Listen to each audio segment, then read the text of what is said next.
Namaste, all the viewers of the DJ The Crazy English Solutions. આપણે અહીંયા લઈને આવીએ છીએ અલગ અલગ પ્રકારના ટોપિક્સ. એમાં આજે છે ઇંગ્લિશ મીડિયમના પેરેન્ટ્સ માટેનો ખાસ વિડીયો. આ ટોપિક ઇંગ્લિશની અંદર આવે છે અને હવે આપણું છે સ્પીકિંગ મટીરિયલ્સ ફોર ઓલ.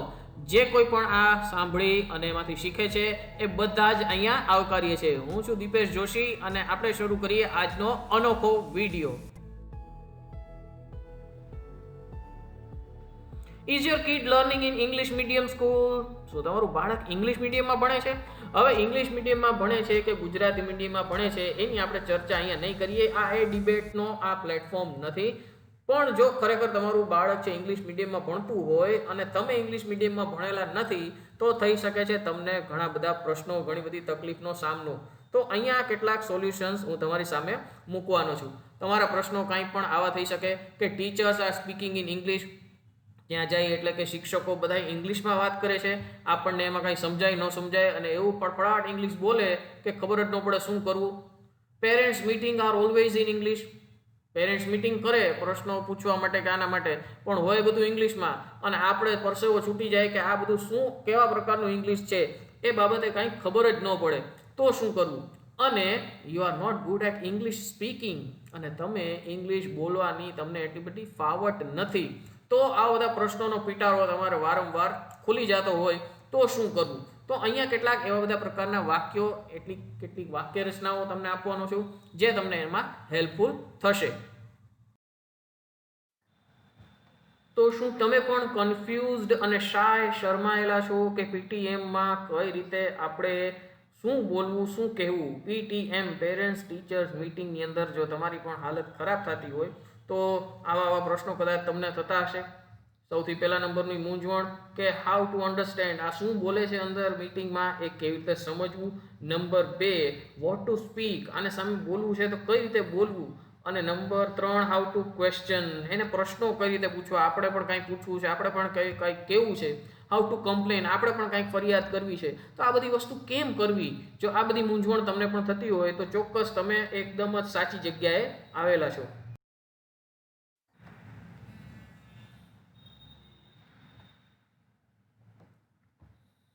તો this video will help you in, તો આ વિડીયો તમને મદદ કરશે, તમારા અલગ અલગ પ્રકારના સોલ્યુશન્સ તમને આપશે. પહેલું, useful English phrases for parents teachers meeting. Parents teachers meeting માટેના ઉપયોગી એવા અલગ અલગ પ્રકારના ફ્રેઝીસ, અલગ અલગ તમને વાક્ય રચનાઓ મળશે. Number 2, how to ask questions related to your kid. તમારા બાળકને લગતા પ્રશ્નો તમે કઈ રીતે પૂછશો એ પણ અહીંયા સમજાવશું. રેડીમેડ ક્વેશ્ચન્સ, કેટલાક તૈયાર પ્રશ્નો જે તમે વારંવાર પૂછવા માંગો છો એ તમને અહીંયા આવશે. અને how to answer at PTM, સામે તમારે જવાબ પણ દેવાના આવે તો એ જવાબ કેવી રીતે દેવા એ પણ તમને અહીંયા સમજાવશું. તો આ બધું જાણી લ્યો અને પછી થઈ જાઓ ખુશમ ખુશ.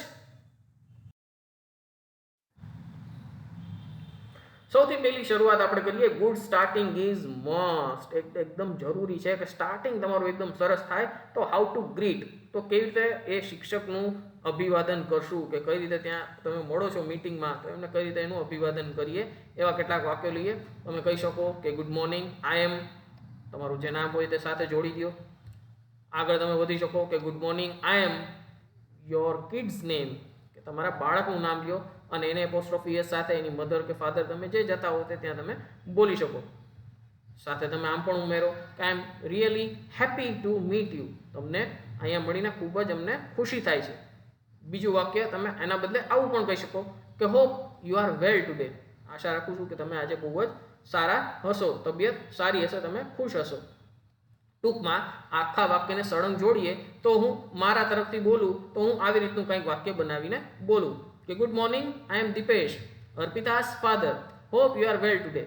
એટલે કે હું દીપેશ છું, અર્પિતાના પપ્પા, આશા રાખું છું કે તમે આજે દિવસ તમારો સારો હશે, તમે આજે સારા મૂડમાં હશો, કે તમારી તબિયત સારી હશે, કાંઈ પણ એવું અર્થ થઈ શકે. હવે તમે આવું કીધું છે તો શિક્ષકો પણ જવાબ આપવાના. તો એના જવાબ કયા હોઈ શકે? પ્લીઝ હેવ અ સીટ, બેસો, વિરાજો, થેન્ક્સ ફોર કમિંગ, આવવા બદલ આભાર. આવા વાક્ય તમને સામે કદાચ સાંભળવા મળે. Your first sentence should be like, તો શરૂઆત તમારે કરવી છે તો આવા વાક્યોથી કદાચ તમે શરૂઆત કરી શકો તો એકદમ જ સારી રીતે તમે તમારા વાક્યને રજૂ કરી શકો છો. જેમ કે what exactly are we going to discuss today in meeting? Could you please tell me now? ચોક્કસ કઈ બાબત માટે આજની મીટિંગ છે એના વિશે શું તમે મને જણાવી શકશો? આવું આ વાક્ય તમે કહી શકો. સાથે આવું પણ કહી શકો, actually I wanted to know about the progress of my child, અથવા તો ઇમ્પ્રુવમેન્ટ ઓફ માય ચાઇલ્ડ. ખરેખર તો મારે મારા બાળકનું પ્રોગ્રેસ, ઇમ્પ્રુવમેન્ટ, સુધારો શું છે, એનો વિકાસ કેવો થાય છે એ મારે જાણવું છે. તો એ બાબત પણ તમે પૂછી શકો. How is my child in the class? મારું બાળક ક્લાસમાં કેવા પ્રકારની એ પ્રગતિ કરી રહ્યું છે, કેવી રીતનું એનું સ્થાન છે એ પણ મારે જાણવું છે. તો આ પણ વાક્ય તમે પૂછી શકો. આવા કોઈ પણ વાક્યની તમે શરૂઆત કરી શકો. Questions you want to ask two the teacher. આ થઈ શરૂઆતની વાત. હવે જાણીએ કે કેવા પ્રકારના પ્રશ્નો તમને શિક્ષકને પૂછવાની ઈચ્છા થાય છે. તો કેવા કેવા પ્રશ્નો તમે પૂછી શકશો? Does my son daughter need extra help? શું મારા દીકરા કે દીકરીને કાંઈક અલગ વધારાની હેલ્પની જરૂર છે? એટલે કે કોઈ ખાસ એક્સ્ટ્રા ક્લાસીસમાં જવાની, કે કોઈ ટ્યુશનમાં જવાની, કોઈ વિષયને વધારે સારી રીતે ભણાવવાની કાંઈ એવી જરૂર છે? આવું તમે પૂછી શકો. What books can you recommend for my child? For my child કાઉન્સમાં લખેલું છે, બોલી પણ શકો, સાથે પણ તમે ન એડ કરો તો પણ એ સમજી શકાય એવી બાબત છે. કઈ અલગ ચોપડી, કોઈ મટીરિયલ, કોઈ વેબસાઇટ, આવું કાંઈ પણ જે છે એ તમે મારા બાળકને રેકમેન્ડ એટલે કે સૂચવો છો. હાઉ ઇઝ શી અથવા તો he doing compare to the rest of the class? બહુ જ આ અત્યારે કોમન બાબત છે કે વાલીઓને એ ચિંતા હોય કે મારું બાળક બરોબર અત્યારે કરે છે, પણ બાકીના વર્ગના સરખામણીએ એ બરોબર ચાલે છે કે કેમ, એ બરોબર ભણે છે કે કેમ, એની કમ્પેરિઝનમાં શું એનું સ્થાન છે. તો આ પ્રશ્ન એના રિલેટેડ છે કે doing compare to the rest of the class. તો બાકીના વર્ગ સાથે કેવા પ્રકારનું એનું સ્થાન છે એ જાણવું છે. તો એ પ્રશ્ન આના ઉપરથી તમે બની શકે. What can we work on at home? Work on એટલે કે કઈ બાબત ઉપર, કયા વિષય ઉપર અમારે મહેનત કરવાની જરૂર છે જે અમે ઘરે કરી શકીએ. એઝ અ પેરેન્ટ્સ તમારે પણ આ બાબત છે એ બાળક ઉપર ધ્યાન આપવાની જરૂર હોય તો શું જરૂર છે એ તમે આ પ્રશ્ન દ્વારા પૂછી શકો. Can you recommend any useful material? તો આવું કોઈ મટીરિયલ છે જે તમે રેકમેન્ડ કરો છો, તમે સૂચવો છો કે જે ખાસ ઉપયોગી બને છે, કે કોઈ વેબસાઇટ ઉપર છે, કે કોઈ એપ દ્વારા છે, કે જે શિક્ષકે બનાવેલું હોય, જે લેવાનું હોય, તો એના વિશેના પ્રશ્નો, આવા અલગ અલગ પ્રશ્નો તમે પૂછી શકો છો. Questions related to behaviour of your child. હવે બધી જ બાબતો છે એ ભણતરને લગતી ન પણ હોય. ક્યારેક એવું પણ બને કે તમારા બાળકનું બિહેવિયર કેવું છે, કેવા પ્રકારનું વર્તન કરે છે, એના વિશેનો પણ એમાં કાંઈક તમને પૂછવામાં આવ્યું હોય. તો એ પ્રશ્ન જ્યારે તમારે પૂછવો હોય તો આવી રીતના પ્રશ્નો એમાં આવી શકે. જેમ કે how is my childs behaviour in the class? મારા બાળકનું વર્તન વર્ગખંડમાં કેવું છે? તો એ પણ તમે પૂછી શકો. Is my child participating? શું મારું બાળક બધી જ પ્રવૃત્તિઓમાં ભાગ લે છે? ઇન ક્લાસ એક્ટિવિટીઝ એટલે કે ભણતર સિવાય બીજી કોઈ સહઅભ્યાસિક પ્રવૃત્તિમાં પણ ભાગ લે છે કે કેમ? આવું તમારે પૂછવું હોય તો પણ તમે પૂછી શકો. Does my child get along with the other kids? Get along with the એટલે કે બીજા બાળકો સાથે એને સારું બને છે કે કેમ? કોઈની સાથે માથાકૂટ તો નથી થતી ને? કોઈની સાથે કાંઈ લપ તો નથી કરતા ને? તો એ પણ તમે પૂછી શકો આ પ્રશ્ન દ્વારા. તો હવે જોઈએ કેટલાક એવા વાક્યો કે જે તમે તમારા બાળકના શિક્ષકને ફરિયાદ કરવાના ભાગરૂપે પણ કહી શકો છો. તો જોઈએ sentence related to complain to the teacher. એમના શિક્ષકને ફરિયાદ કરવી હોય તો કંઈક આ રીતે પણ તમે ફરિયાદ કરી શકો છો. જેમ કે my child does not understand your instructions એટલે કે મારું બાળક તમે જે સૂચનાઓ આપો છો એ સમજી શકતું નથી. ઘણી વખત એવું બને છે કે ઇંગ્લિશ મીડિયમના શિક્ષકો કાંઈક ઝડપથી અથવા કાંઈક અલગ રીતે બોલતા હોય અને બાળકને ન સમજાતું હોય તો તમે આ રીતની વાત એમને કરી શકો. આ વાક્ય દ્વારા એ વસ્તુ તમે સમજાવી શકો છો. બીજું, my child feels bored at school. મારા બાળકને નિશાળે ખૂબ જ કંટાળો આવે છે. I think you should include some interesting activities.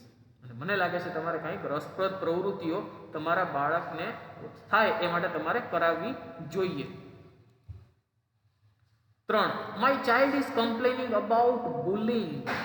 મારું જે બાળક છે એ બુલિંગ એટલે કે દાદાગીરીની ફરિયાદ કરે છે. બુલિંગ એટલે ખાસ એવો શબ્દ છે કે જે તમારા બાળક કરતાં કોઈ મોટા ધોરણના વિદ્યાર્થીઓ અથવા તો બીજા મોટા બાળકો હોય તમારા બાળકને હેરાન કરતા હોય, કોઈ પરેશાન કરતા હોય, પજવતા હોય, તો એના માટેનો શબ્દ છે બુલિંગ. તો એવી કોઈ ફરિયાદ તમારે કરવી હોય તો આવું વાક્ય તમે ઉપયોગમાં લઈ શકો છો. My child is not performing well in કોઈ પણ વિષય, એટલે કે મારું બાળક આ વિષયમાં સારી રીતે કામ આપતું નથી અથવા તો એનો દેખાવ આ વિષયમાં સારો નથી એવું દર્શાવવું હોય તો ત્યારે તમે આવું વાક્ય બોલી શકો છો. એના માટે બીજું વાક્ય પણ છે, my child is struggling with જે તે સબ્જેક્ટ, એટલે કે એ ઇંગ્લિશ હોય, મેથ્સ હોય, હેન્ડરાઇટિંગ હોય, સ્પેલિંગ હોય, કાંઈ પણ હોઈ શકે. તો એમાં એને ખૂબ જ મહેનત કરવી પડે છે, ખૂબ જ સંઘર્ષ કરવો પડે છે, ખૂબ જ ત્રાસ વેઠે છે, ત્યારે માંડ એની તૈયારી થઈ શકે છે. તો આટલી બાબત તમે એમાં કહી શકો છો.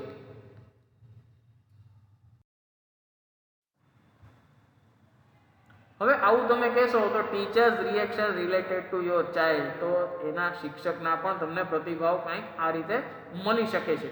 જેમ કે number 1, your child needs two participate more in the class, કે તમારા બાળકને વર્ગખંડમાં વધુ પાર્ટિસિપેટ એટલે કે ભાગ લેવાની જરૂર છે, એટલે કે સહભાગિતાની જરૂર છે, જેનાથી એ વધુ સારી રીતે કામ કરી શકશે. અથવા તો your child is quite shy, તમારું બાળક ખૂબ જ શરમાળ છે.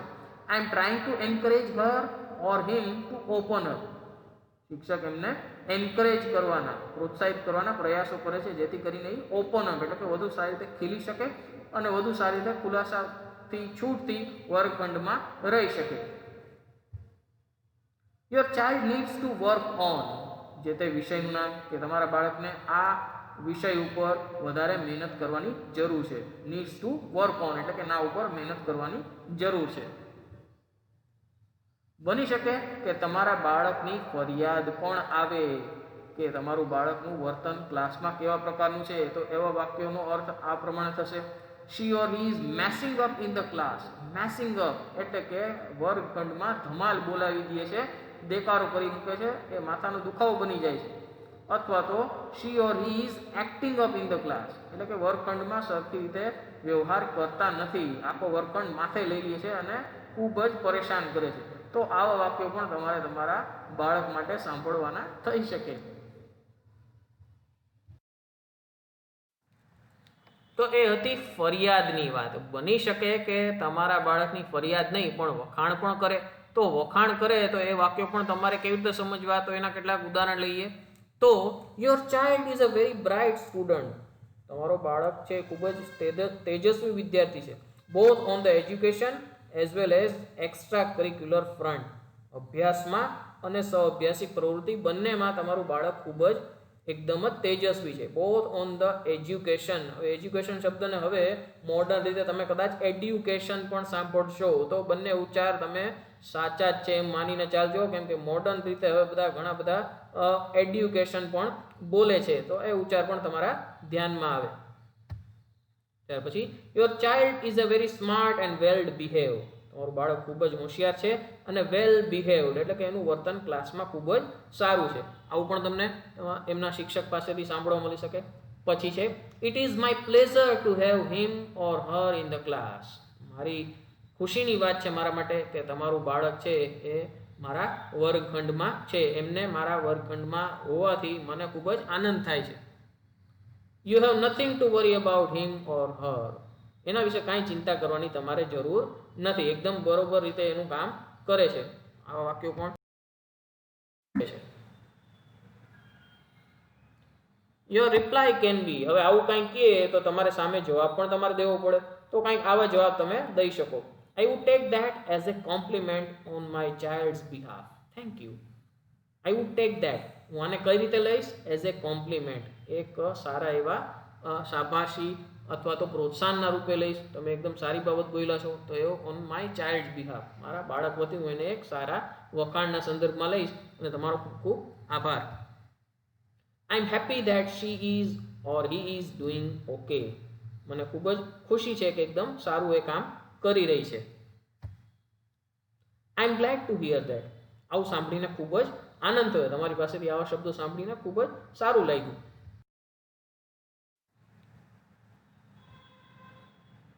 When you don't understand teacher. હવે બની શકે કે આવા ઘણા બધા વાક્યોની તમે આપલે કરો છો એ દરમિયાન કેટલાક એવા વાક્યો પણ આવી જાય જે તમને સમજાતા નથી. એ શિક્ષક શું બોલી ગયા એ તમને ખબર નથી પડતી, તો શું કરવું? તો આવા કેટલાક વાક્યો છે એ એમને જણાવો, જેથી કરીને એને ખબર પડી જશે કે તમને સમજાણું નથી, અથવા એ ફરી પાછા તમને કાંઈક એ પાછી વાત કહેવાની તૈયારી કરશે. જેમ કે I am sorry, I didn't understand what you said. માફ કરજો, મને તમે શું કહ્યું તે સમજાણું નથી અથવા સમજ્યો નથી. આ વાક્ય તમે કહી શકો. Can you please repeat that? મહેરબાની કરીને શું એ ફરી પાછું કહેશો? Food you speak a little more slowly? શું તમે થોડુંક ધીમેથી બોલશો તો મને સમજાઈ જાય? તો થોડુંક ધ્યાન આપશો દર્શકો, તો તમને ખ્યાલ આવી જશે કે ફક્ત શિક્ષક નહીં, બીજી કોઈ પણ જગ્યાએ પણ તમે આ વાક્યનો ઉપયોગ કરી શકો. જ્યાં ઇંગ્લિશ બોલતી વ્યક્તિ છે એ તમને સમજાય નહીં એવી રીતે બોલી ગઈ છે, તો તમે એને પણ આ રીતે કહી શકો. સે બાય બાય ટુ ટીચર. હવે શિક્ષકને આવજો કહેવાનો સમય થઈ ગયો, તો ત્યારે તમે કઈ રીતે એને આવજો કહો છો? Number 1, thank you for teaching my child. મારા બાળકને ભણાવવા બદલ ખૂબ ખૂબ આભાર.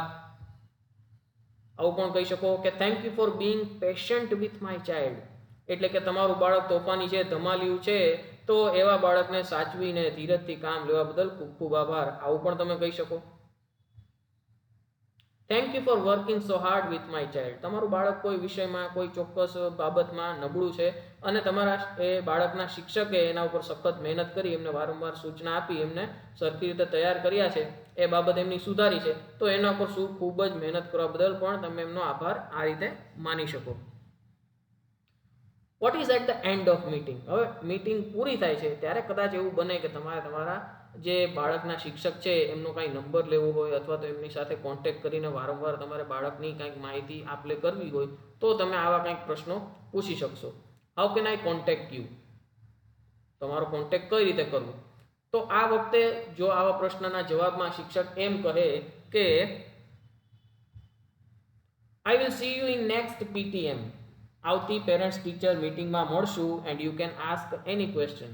તો તમે કોઈ પણ બીજા પ્રશ્ન ત્યારે પૂછી શકશો. તો એનો સીધો અર્થ એમ થાય છે કે એ પોતાનો નંબર આપવા માંગતા નથી અને તમે એનો કોન્ટેક્ટ ફક્ત શાળા દરમિયાન જ કરી શકશો. પણ જો એ તમને આવું કહે કે sure please contact me on this number, તો આ નંબર ઉપર મારો કોન્ટેક્ટ કરી શકો છો, તો સમજી લેવાનું કે નંબર આપે છે. જ્યારે ઉપલું વાક્ય એવું દર્શાવે છે કે એ પોતાના જે નંબર છે એ દેવા માંગતા નથી. તો આ રીતની વાતચીત એમાં થાય છે. તો આ ક્રેઝી ઇંગ્લિશ સોલ્યુશન્સ તમને કેવું લાગ્યું એ મારી યુટ્યુબ ચેનલ ઉપર ખાસ મને જણાવો. તમે વધુને વધુ એને લાઇક, શેર કરો અને સબસ્ક્રાઇબ કરીને બેલ આઇકન દબાવો, જેથી કરીને આ વિડીયો તમને ચોક્કસથી દરેક વખતે મળતા જ રહે. તો આશા રાખું છું કે આ વિડીયો તમને ખૂબ જ પસંદ આવ્યો હશે અને ઉપયોગી પણ તમારા માટે હશે જ. વિડીયો અંત સુધી નિહાળ્યો બદલ ખૂબ ખૂબ આભાર. કાંઈ પણ સજેશન હોય, કોઈ પ્રશ્ન હોય તો ચોક્કસથી કોમેન્ટ બોક્સમાં જણાવો.